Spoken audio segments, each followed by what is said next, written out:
नमस्कार. आस्वाद मराठी रेसिपीमध्ये आपल्या सर्वांचं स्वागत आहे. आज आपण हॉटेलसारखा चना मसाला कसा बनवायचा ते बघूया. चना मसाला बनवण्यासाठी मी इथं रात्री 1 वाटी चणे भिजत लावले होते. तुम्ही बघू शकताय चणे आता मस्त असे फुलले आहेत. याला मोड आलेले नाहीत, पण चणे मस्त असे भिजले आहेत. आता हे चणे आपण स्वच्छ धुवून शिजायला लावूया. मी इथं चणे स्वच्छ धुवून घेतले आहेत. यामध्ये मी 2.5 ग्लास पाणी टाकले आहे. आता हे पातेलं आपण गॅसवर ठेवूया आणि चणे शिजवून घेऊया. चना मसाला करण्यासाठी मी इथं 1 इंच आल्याचा तुकडा घेतला आहे. थोडी कोथिंबीर घेतली आहे. खोबऱ्याचा छोटा तुकडा घेतला आहे भाजून. 10-12 लसणाच्या पाकळ्या घेतल्या आहेत. आता हे सर्व आपण मिक्सरला बारीक करून घेऊया. मी इथं सगळा मसाला मिक्सरला बारीक करून घेतला आहे. आता हा मसाला आपण चना मसाला बनवण्यासाठी वापरणार आहोत. मी इथं मगाशी चणे शिजायला ठेवले होते. तुम्ही बघू शकताय चणे मस्त असे मऊसूत पुरणासारखे शिजून तयार झाले आहेत. बघा किती मस्त मऊसूत शिजले आहेत. आता यातले थोडे चणे आपण मिक्सरच्या भांड्यामध्ये काढूया आणि मिक्सरला ते बारीक करून घेऊया. या चण्यामध्ये आपण अजिबात पाणी टाकणार नाही. हे चणे आपण असेच भरडे मिक्सरला बारीक करून घेऊया. मी इथं चणे मिक्सरला बारीक करून घेतले आहेत.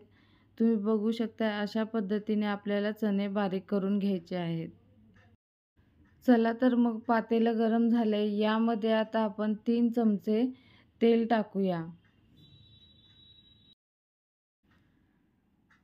तेल गरम झालंय. यामध्ये आपण 5-6 तमालपत्र, 1 चक्री फूल, 3 दालचिनीचे तुकडे, 5 लवंगा, 2 हिरवे वेलदोडे टाकूया. या खड्या मसाल्यामध्येच आता आपण बारीक चिरलेले मीडियम साईजचे 2 कांदे टाकूया.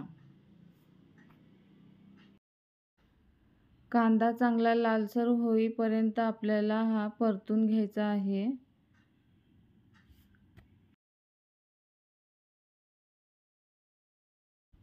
तुम्ही बघू शकताय कांदा मस्त असा लालसर भाजत आला आहे. यामध्येच आता आपण 2 बारीक चिरलेले मोठे टोमॅटो टाकूया.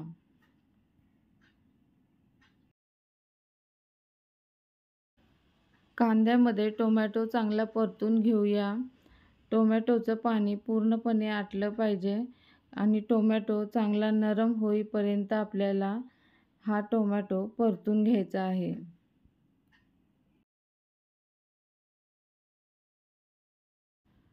तुम्ही बघू शकता टोमॅटो मस्त असा नरम भाजला गेला आहे. यामधलं पाणी पूर्णपणे आटलं आहे. यामध्येच आता आपण मिक्सरला बारीक करून घेतलेला मसाला टाकूया.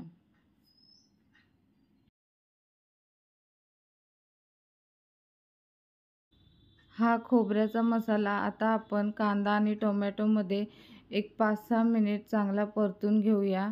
मसाला चांगला भाजला गेला की मग कालवणाला मस्त अशी चांगली चव येते. आता आपण यामध्येच 2.5 चमचे कांदा लसूण चटणी टाकूया. तुमच्याकडे जर कांदा लसूण चटणी नसेल तर दुसरी वापरली तरीही चालेल. यामध्येच आता आपण 1 चमचा हळद टाकूया.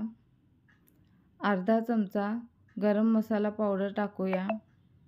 आता हे सगळं आपण चांगलं परतून घेऊया. आता आपण सर्व मसाले खोबऱ्याच्या मसाल्यामध्ये एक 5-6 मिनिट चांगलं परतून घेऊया. मसाला चांगला परतला गेला की कालवणाला मस्त अशी लालसर तरी येते. आता या मसाल्यामध्येच आपण मिक्सरला बारीक करून घेतलेले हरभरे टाकूया.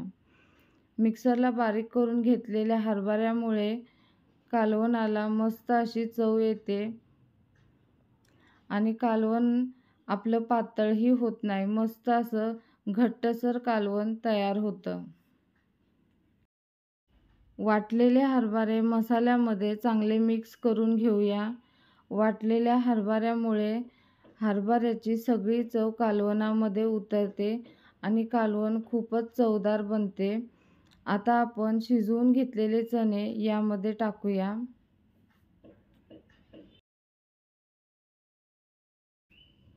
आता पुन्हा एकदा आपण चांगलं मिक्स करून घेऊया. मी चणे शिजवलेलं पाणी पण यामध्ये टाकलं. काही जण चणे शिजवलेलं पाणी टाकत नाहीत. तुम्हाला जर नसेल टाकायचं तर तुम्ही नाही टाकलं तरीही चालेल. मी अजून पेलाभर पाणी यामध्ये टाकणार आहे. तुम्हाला जर अजून पाणी हवं असेल तर तुम्ही टाकू शकता. यामध्ये आता आपण चवीनुसार मीठ टाकूया. हे कालवण जसं जसं शिजत जाईल तसं तसं हे घट्ट होत जातं. तुम्ही बघू शकताय मस्त असा लालसर कट या कालवणाला आला आहे. यामध्येच आता आपण मस्त हिरवीगार कोथिंबीर टाकूया. तुम्ही बघू शकताय कालवणाला किती मस्त असा लालसर कलर आला आहे. हे कालवण अजून आपण एक 5-6 मिनिट चांगलं उकळून घेऊया. 5-6 मिनिट झाले आहेत. तुम्ही बघू शकताय कालवणाला मस्त असा घट्टसरपणा आला आहे. इथं आपलं कालवण बनून तयार झालं आहे. आता आपण यासोबत खाण्यासाठी पुऱ्या बनवून घेऊया. व्हिडिओ मोठा होईल म्हणून मी सर्व पुऱ्या इथं आधीच तयार करून घेतल्या आहेत. आता आपण या सर्व पुऱ्या तेलामध्ये तळून घेऊया. तेल इथं गरम झाले. यामध्ये आता आपण पुरी सोडूया. पुरी झाऱ्याच्या साहाय्याने हलकी अशी प्रेस करून आपण तळून घेऊया. तुम्ही बघू शकताय पुरी मस्त अशी टम फुगली आहे. अशीच आपण दोन्ही बाजूनी लालसर तिला भाजून घेऊया.